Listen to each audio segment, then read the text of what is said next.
Assalamualaikum warahmatullahi wabarakatuh. Salam sejahtera untuk kita semua. Semoga kita selalu dalam keadaan sehat dan bahagia, serta dalam lindungan Allah Subhanahu wa Ta'ala.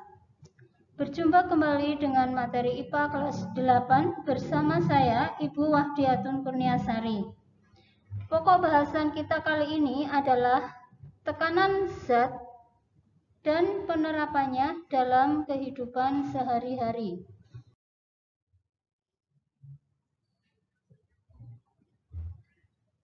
Baiklah, kita akan membahas mengenai tekanan hidrostatik.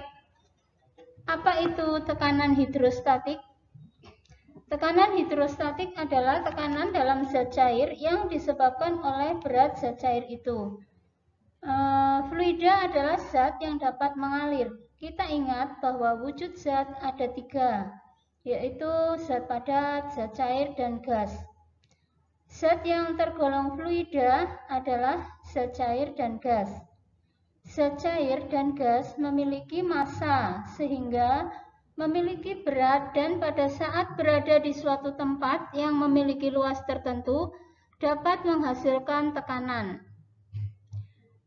Adapun persamaan tekanan hidrostatik adalah P hidrostatik atau pH sama dengan ρGH.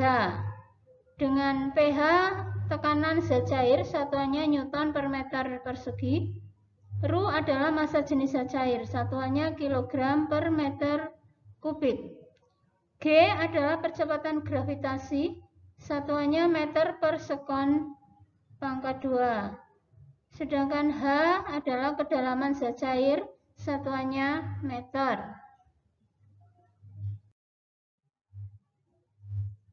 Berikut ini kita akan membahas tentang bejana berhubungan. Jika bejana berhubungan diisi zat cair yang sama dalam keadaan setimbang, maka permukaan zat cair dalam bejana-bejana terletak pada satu bidang datar. Hukum tersebut tidak berlaku bila pertama, tekanan di atas bejana tidak sama. Yang kedua, diisi 2 atau lebih macam zat cair. 3, digoyang-goyangkan. 4, salah satu bejana merupakan pipa kapiler.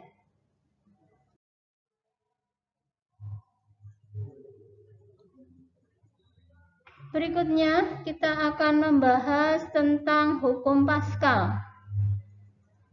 Gaya yang bekerja pada suatu zat cair dalam ruang tertutup, tekanannya diteruskan oleh zat cair itu ke segala arah dengan sama besar.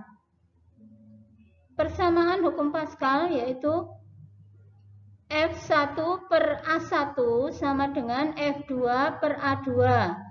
Dengan F1 adalah gaya yang bekerja pada penghisap 1, satuannya Newton. F2 adalah gaya yang bekerja pada penghisap 2, satuannya Newton.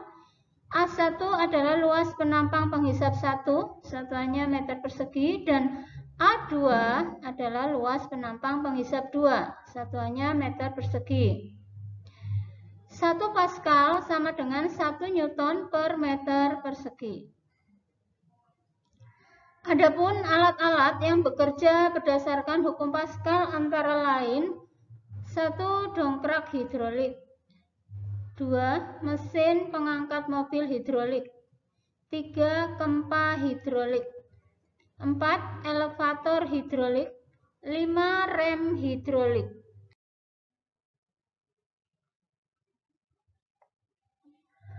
Anak-anakku sekalian, baiklah, selanjutnya kita akan membahas tentang hukum Archimedes. Bunyi hukum Archimedes yaitu suatu benda yang dicelupkan ke zat cair akan mendapat gaya ke atas yang besarnya sama dengan berat zat cair yang dipindahkan benda tersebut. Persamaannya yaitu Fa sama dengan ρGV. Dengan Fa adalah gaya ke atas, satuannya Newton. V adalah volume zat cair yang dipindahkan atau volume benda yang tercelup. Rho adalah massa jenis zat cair, satuannya kilogram per meter kubik. G konstanta gravitasi, satuannya meter per sekon pangkat 2. Selanjutnya kita akan membahas tentang konsep tenggelam, terapung, dan melayang. Yang pertama, tenggelam. Suatu benda akan tenggelam apabila massa jenis benda lebih besar dari massa jenis zat cair. Yang kedua, terapung. Benda akan terapung apabila massa jenis benda lebih kecil dari massa jenis zat cair. Yang ketiga, melayang. Suatu benda akan melayang apabila massa jenis benda sama dengan massa jenis zat cair.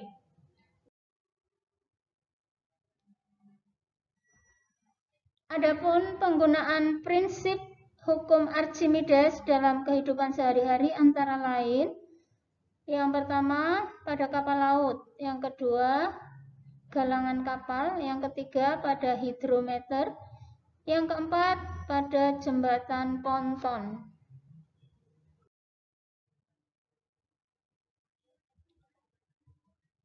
Berikutnya kita akan membahas tentang tekanan zat cair dalam tubuh manusia. Yang pertama, osmosis dan tekanan osmotik. Difusi suatu pelarut melalui membran semi-permeabel di mana zat terlarut tidak terbawa, atau dari larutan encer menuju ke larutan yang pekat. Yang kedua, osmosis dalam tubuh manusia, contohnya, laju keluar molekul air yang keluar masuk sel harus tepat sama atau disebut isotonik.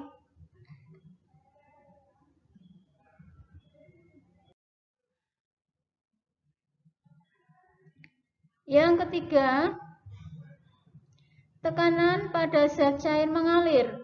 Contohnya pada penggunaan prinsip tekanan hidrostatis pada infus. Perhatikan gambar, di situ ada prinsip tekanan hidrostatik pada infus. Yang keempat, tekanan dan aliran dalam tubuh. Air mengalir dari tekanan yang lebih tinggi ke yang lebih rendah atau dari aorta ke tekanan yang lebih rendah tubuh. Tekanan dipengaruhi kekentalan atau viskositas dan diameter pembuluh darah. Selanjutnya, penerapan tekanan pada makhluk hidup. Yang ketiga yaitu interaksi darah dengan paru-paru. Pada proses pernafasan, terjadi pertukaran gas di paru-paru melalui dua proses. Yang pertama, membawa darah ke jaringan kapiler paru-paru atau perfusi. Yang kedua, membawa udara ke permukaan alveolus atau ventilasi. Kemudian, oksigen dan karbon dioksida dipindahkan ke dalam dan keluar darah melalui proses difusi. Berikutnya adalah kerja jantung. Pada setiap periode, kedua ventrikel jantung memompa darah sama banyak. Tekanan di kedua pompa jantung tidak sama. Pada sistem pulmonal atau paru-paru lebih rendah dibandingkan sistem tubuh. Penerapan berikutnya yaitu pada transportasi air dan garam mineral pada tumbuhan. Air dan garam mineral dari tanah masuk ke epidermis akar dengan cara difusi dan osmosis. Berikutnya, air dari akar dapat mencapai batang hingga daun karena adanya daya kapilaritas batang, gaya adhesi kohesi, dan daya isap daun.